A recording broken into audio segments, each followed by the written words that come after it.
হঠাৎ করে কার কখন বিপদ হয় আমরা কেউ বলতে পারি না। সেই দিন ছিল শুক্রবার, তো আমি আর আমার শাশুড়ি আম্মু তাড়াহুড়ো করে রেডি হয়ে চলে গেলাম হসপিটাল। কারণ হচ্ছে আমার এক ননদ অ্যাক্সিডেন্ট করেছে। ছোটখাটো অ্যাক্সিডেন্ট হলে একটা কথা ছিল, বাট ওনার পুরো পাটাই ভেঙে গেছে। শুনে খুবই খারাপ লাগলো। কিছুদিন আগেও তিনি আমাদের বাড়িতে এসেছিল, এসে অনেক কথা বলেছিলাম, অনেক বেশি ভালো ছিল। যাই হোক, হঠাৎ করে অ্যাক্সিডেন্ট হয়, হঠাৎ করে বিপদ আসে, কেউ বলতে পারে না। মূলত হচ্ছে উনি ছিল রিক্সাতে, পিছন থেকে অটো এসে ধাক্কা দিয়েছে, যার কারণে উনি একদম রাস্তায় পড়ে। আল্লাহ তো ওনাকে বাঁচিয়েছে। পিছনে বাস ছিল, বাস চালক থামিয়ে গিয়েছিল। তাই আমি আর আমার শাশুড়ি আম্মু চলে যাচ্ছি। যেহেতু শীতের দিন, একটু তাড়াতাড়ি রাত হয়ে যায় আর কি, সন্ধ্যা হয়ে যায়, তাই আমি 3টা বাজে বের হয়ে গেছি আমরা। আর যেতে যেতে যে এখানে দেখলাম যে কতগুলো লাউ ধরে আছে। আমরা সিএনজির জন্য দাঁড়িয়েছিলাম, তো সিএনজি পেয়ে গেলাম, বেশিক্ষণ দাঁড়াতে হলো না। তো সিএনজি করে আমরা ডাইরেক্ট ম্যাজিক যাবো। ম্যাজিক যাওয়ার পথে এখানে দেখলাম যে একটা বিয়ের গাড়ি এত সুন্দর করে সাজাইতেছে। আসলে ছোটবেলার কথা মনে পড়ে গেছে। ছোটবেলা যখন কোনো বিয়ের গাড়ি যেত তাকায় থাকতাম, মানে এখনো তাকাই থাকি।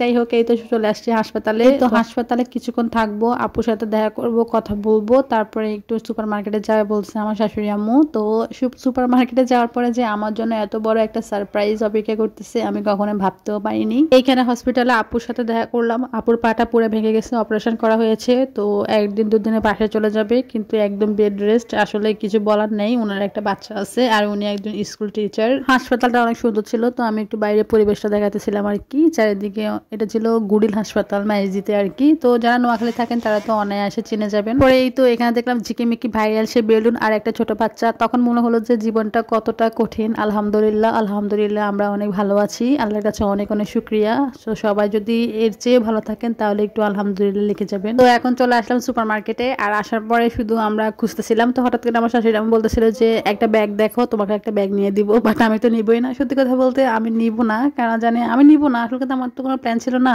আর কি দরকার, আমার তো আছে সব কিছু। তো উনি বলতেছে না নেওয়ার জন্য।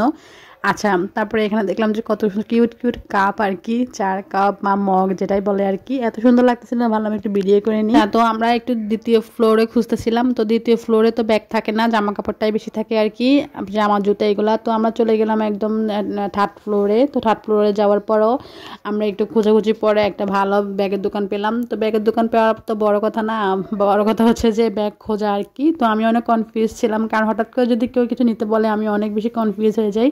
আর আমি বারবার বলতেছিলাম যে লাগবে না লাগবে না, তো উনি বলতেছে না নাও নাও নাও। অনেকগুলো ব্যাগ ছিল, অনেকগুলো ব্যাগই পছন্দ হয়েছে। তো আমার শাশুড়ি আমি বলতেছিল যে একটু ভালো দেখে নাও।